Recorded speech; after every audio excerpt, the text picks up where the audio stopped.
Hello guys, I hope you are doing well.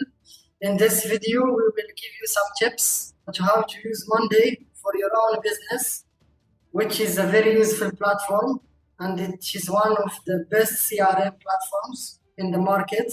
So we will start from the scratch, which is how to create a board on Monday.com.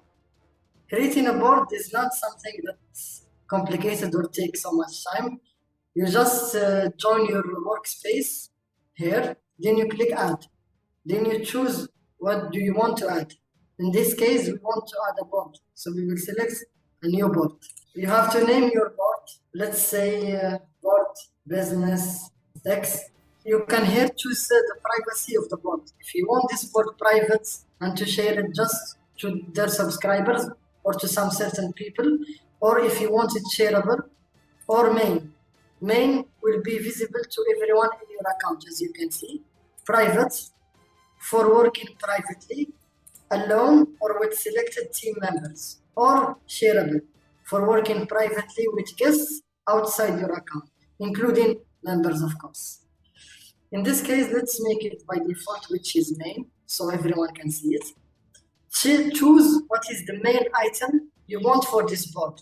It means what do you want to manage in this board? Is it budgets or clients or campaigns or creative or employees, projects, tasks, whatever. In this case, let's customize it and call it items. Here you can customize it. Let's say I want to manage teams and you click create board. Here is our board with the name we selected has been created.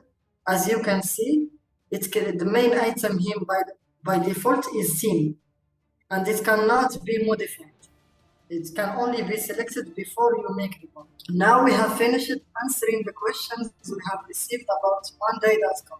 I hope you found this video useful. Don't forget to like the video and share your comments below. And for more business ideas, you can watch any of the other videos. Feel free to share your inquiries related to Monday.com below to answer them in our next video.